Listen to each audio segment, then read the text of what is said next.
Good evening, brave souls and thrill seekers. Welcome to another episode of Our Scary Stories, the podcast where your darkest fears and wildest imaginations merge into a bone-chilling reality. I'm your host, and tonight we bring you a tale that peels back the thin veil between our world and the cosmic unknown.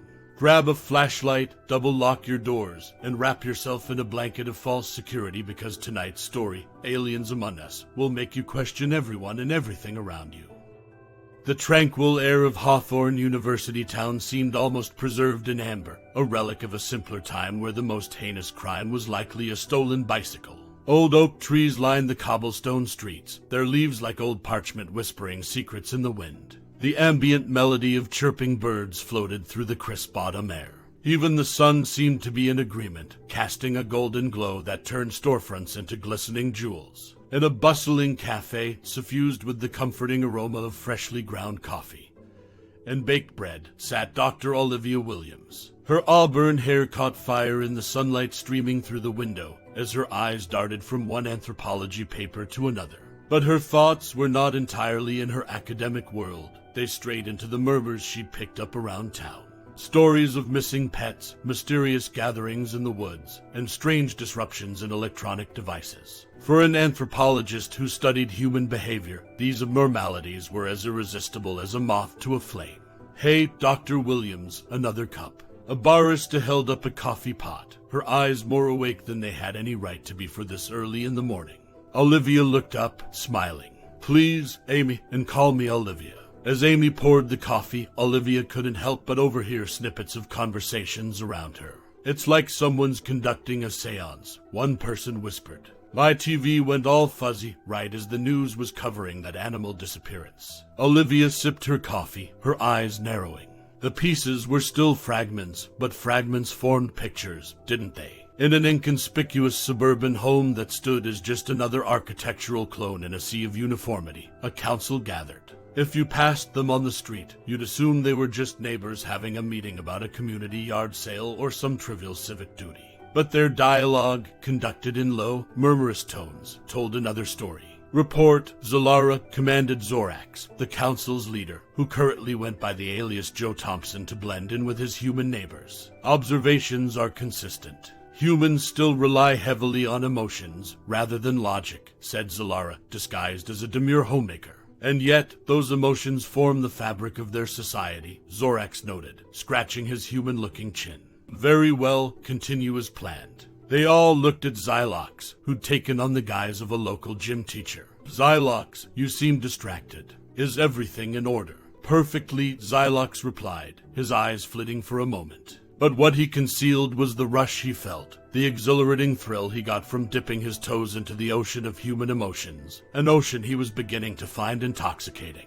The forest loomed like a shrouded figure at the edge of town. Olivia had swapped her scholarly attire for hiking boots and a waterproof jacket. She'd traced the source of electromagnetic anomalies to this particular clearing in the woods. The musky scent of wet earth filled her nostrils as she trudged deeper into the forest. Shadows of towering trees cast ghostly patterns on the ground, making her flashlight seem like a meager weapon against the impending dark. Finally, she arrived at a clearing.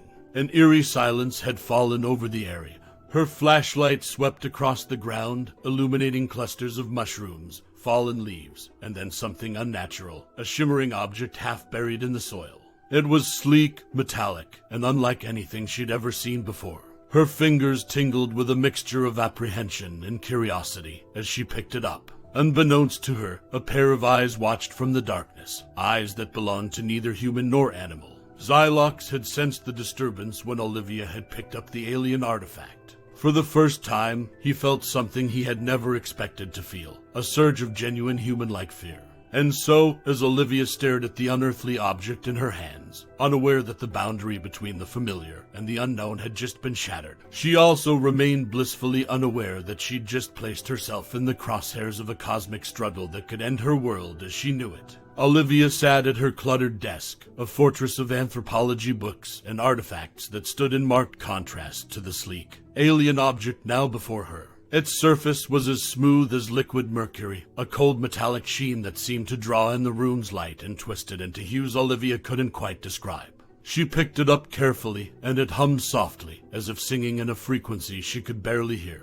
Her computer screen flickered. The room's lights dimmed momentarily. Goosebumps broke out on her arms. But it was not just machinery that the artifact reached out to. It sent an alert rippling through the very fabric of space-time, directly to the Council of Aliens Incognito. Xylox was alone, contemplating the intoxicating allure of human emotions. It was an unfamiliar sensation, like a symphony of colors erupting in a world previously defined by shades of gray.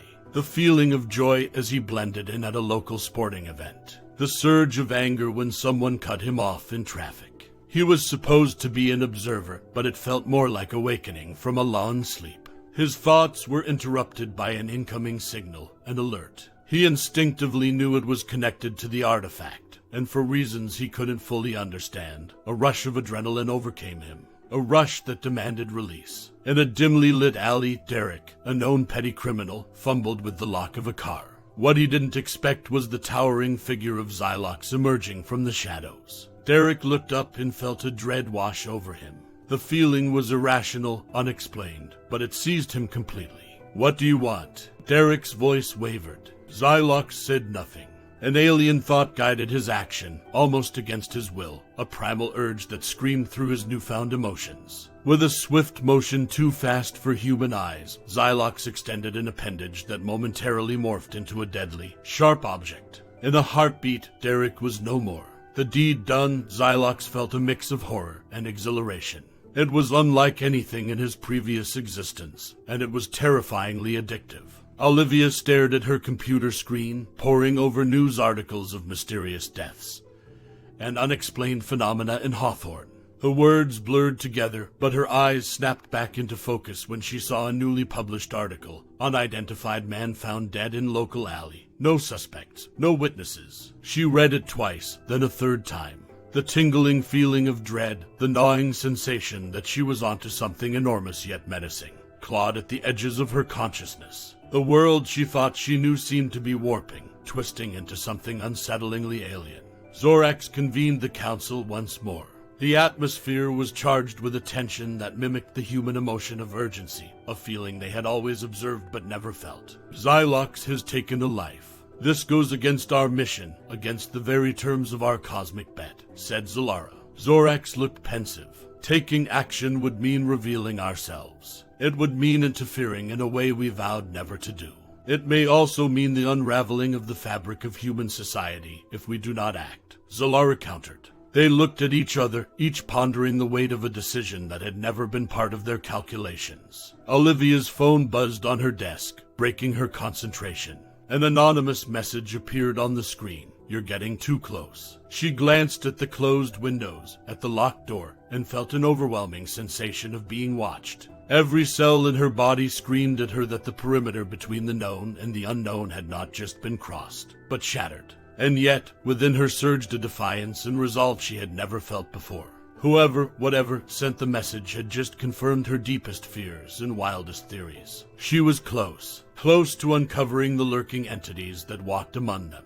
But now she had to confront an even more pressing concern. What else were these entities capable of, and what did they plan to do to keep their secrets buried? Olivia sat in the dim glow of her computer screen, her eyes darting through forums filled with talk of UFO sightings, alien abductions, and unknown phenomena. Such tales had always seemed the territory of crackpots and attention seekers, but the landscape of her beliefs had irrevocably shifted. She now found herself sifting through the narratives, isolating threads of truth she had never thought to consider before. Pulling up multiple articles, she pieced together a timeline of events, mysterious radio frequencies heard around town, an increasing number of missing persons, and localized power outages that defied all logical explanation. It was like assembling a jigsaw puzzle with pieces borrowed from different sets, yet somehow forming a coherent, terrible picture. She felt like an archaeologist unearthing an ancient, forbidden secret, her fingers almost trembling as she typed. Xylox, in his earthly guise, sat alone in a room filled with antiquated furniture, remnants from different eras, like a staged history for his human persona. But he couldn't focus on maintaining appearances. His mind was a tempest. The weight of human emotions had proven more complicated than he'd anticipated. The rush of the kill had triggered something in him, something dark that tasted of both horror and elation. Is this what humans call morality? He wondered. This internal war. But even as he pondered, his emotional turmoil coalesced into a single, overwhelming urge. And before he could properly question himself, he had made his second kill. Olivia was losing her grip. Boxes of files and newspaper clippings now occupied her living room. Her phone was filled with hurriedly taken photos of the strange artifact, scribbled notes, and maps marked with places of interest. Friends stopped calling. She ignored emails from the university, questioning her sudden absence from work. All that mattered was the looming, ever-clearer truth. When the news broke of another unidentified body, more brutalized than the last, she felt a nauseating mixture of revulsion and validation. Whoever was responsible was growing more audacious, or perhaps more unhinged. Olivia felt a sickening realization that her research was now a race against an escalating threat. The council's chamber was filled with an air of stern gravity. Zylox stood in the center, enveloped by the heavy gaze of his peers. We have never seen such deviation from our cause, from our principles, Zorax said, his voice tinged with what could only be described as disappointment. Understand, Zylox, that if this continues, there will be dire consequences. Not just for you, but potentially for the entire mission, Zalara warned. Olivia knew she was being watched. That chilling text message still hung in her mind like a shadow. But it also steeled her resolve. If she was going to prove the unprovable, she needed evidence that was irrefutable. Setting up a hidden camera near one of the hot spots she had identified, she felt a momentary surge of excitement. Tonight, she would get her proof. And proof she got. Upon reviewing the footage, her eyes widened in disbelief and terror. There he was, a man, standing alone, his form shimmering as if distorted by heat. But then, his entire being altered, morphing, shifting, until he wasn't a man at all. A cold shiver ran down her spine. She had her evidence, but at what cost? She had peered into an abyss, and something was now looking back. Something that knew she had seen its true face. As the shadows lengthened across the campus of the quaint university, Olivia found herself heading towards the anthropology department. Her footsteps echoed with a nervous tension, magnifying the weight of the USB drive she clutched in her hand. It contained the evidence that could either cement her theories or make her a laughingstock.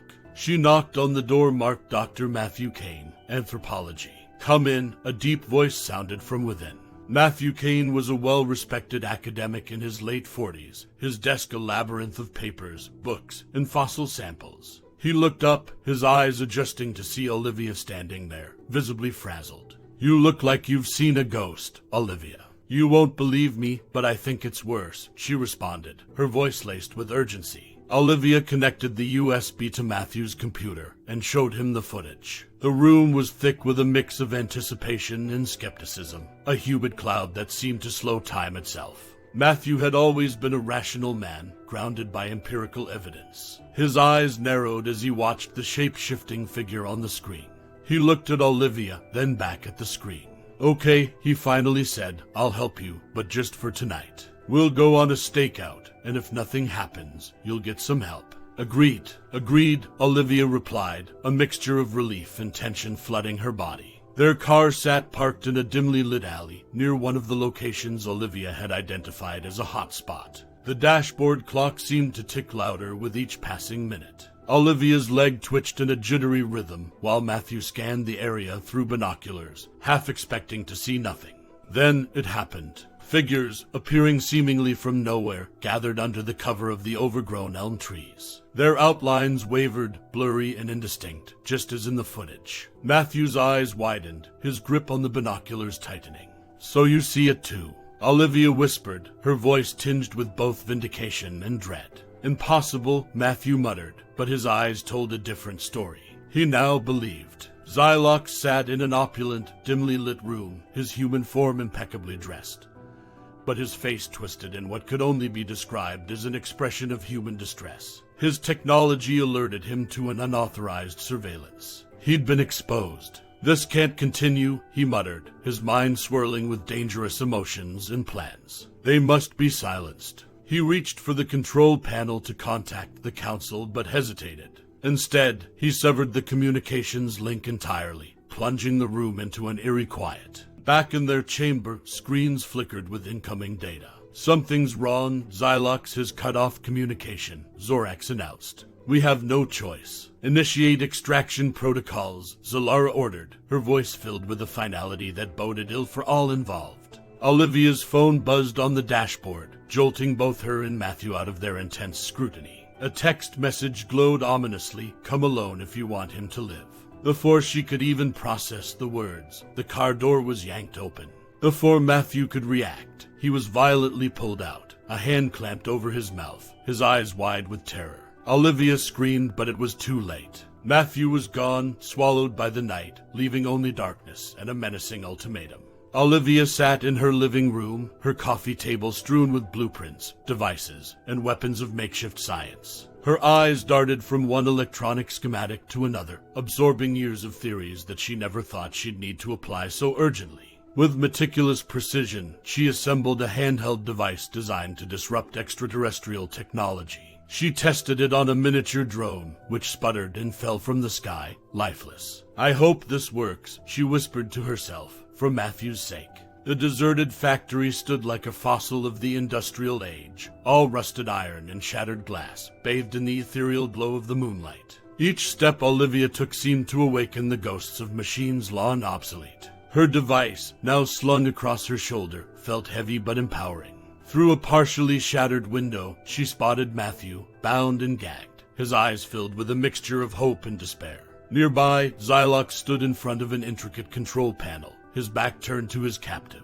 "Xylox!" Olivia's voice echoed through the factory. As Xylox turned to face her, his eyes were not the cold, calculating orbs she expected, but a stormy sea of conflicting emotions. "Ah, Olivia, you're quite the persistent researcher, aren't you?" Xylox sneered, but his voice trembled, a cocktail of human-like emotions destabilizing his once stable demeanor. "Why are you doing this?" Olivia pressed. "Emotions," Xylox sighed, almost longingly. "You have no idea how enthralling they are, how they make every moment vibrant, even if it's horrific." "That's the problem," Olivia countered. "Emotions aren't just toys for your amusement. They come with responsibilities, with consequences. Do you think I care? My people sent me here to observe and not interfere.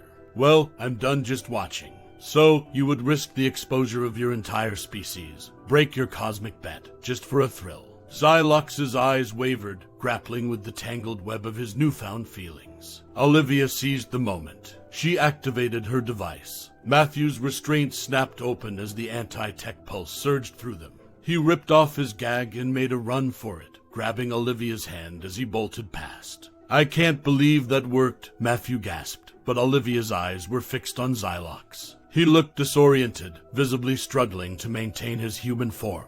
In the distant reaches of space, the Council activated the extraction protocol. One by one, the aliens residing in the town vanished in flickers of light, leaving behind a world they had come to observe but never truly understood. All except for Xylox. "Time to end this," Olivia said, her finger hovering over the trigger of her final contraption, a device designed to implode the factory, taking any trace of extraterrestrial involvement with it. She pressed the trigger. The factory shuddered, groaning like a dying beast. Girders and beams started to collapse in a symphony of destruction. Just as she thought it was over, a blinding flash emanated from where Xylox stood. When her eyes readjusted, he was gone. The factory imploded, enveloping itself in a shroud of dust and darkness, but the shadow that loomed in Olivia's heart was darker still. Xylox had escaped. The quaint university town seemed to settle back into its cozy routine. Leaves danced in the wind, coffee shops buzzed with the chatter of friends, and families walked their rejuvenated pets. But for Olivia and Matthew, each passing day was tinged with a sharp sense of unease, like a murky reflection in an otherwise clear pond. High above, concealed within the veils of dark matter and cosmic dust, the council convened. An imposing screen displayed Earth, now tagged with digital markers indicating quarantine. "Let this planet serve as a lesson," said the council's elder. "In the game of cosmic curiosity, the stakes are far too high." On Earth, somewhere in an alley shadowed by towering skyscrapers, Xylox leaned against a brick wall. He looked at his human hands, stretched them, clenched them into fists. Stranded, cut off from his world, he felt a pang of despair, but it quickly melted into a mysterious sense of freedom. It was intoxicating, this possibility of living as one of them, concealed within the intoxicating complexity of human emotion. A week later, Olivia stood in a secret basement room, the walls adorned with monitors and maps pointing to known cosmic anomalies around Earth. The room filled with a motley crew of scientists, hackers, and retired military personnel, all handpicked for a new initiative, dubbed Project Watchtower. "We are the last line of defense," Olivia proclaimed, "against what we don't yet understand. We will prepare, because they will come again." Months passed, and the university campus brimmed with the vibrancy of a new academic year. Olivia stood before her anthropology class, scanning the fresh faces hungry for knowledge. Yet, among the eager students, one person caught her eye, a young woman with an almost imperceptible air of enigma. "Welcome, everyone," Olivia began. "Get ready to explore the fringes of human civilization, and perhaps peek beyond." That evening, Olivia received an email application for Project Watchtower. The credentials were impeccable, almost too perfect. The applicant's name, Xylan. Her heart skipped a beat. A shiver traced its way down her spine, but it wasn't solely fear. It was also anticipation, the thrill of the unknown. What Olivia didn't realize was that Xylan was none other than Xylox, donning a new identity, threading the needle between his otherworldly origins and his newfound human life. Thus, the loop closed, yet also opened, a spiral leading into an abyss of complexities, cosmic bets, and the intoxicating gamble of emotion. The end. Hardly. For Olivia, Matthew, and Xylox, it was just another beginning. Ah, still here, are we. You've journeyed through the unnerving mazes of aliens among us and emerged on the other side. Or have you? The doors you've opened in your mind tonight might never truly close. But don't worry, you're not alone. We'll be back with another tale to make your spine tingle and your heart race. Until then, remember, the real horror isn't just in our stories. It's in the unknown corners of your life, waiting for you to let your guard down. This is our Scary Stories signing off for tonight.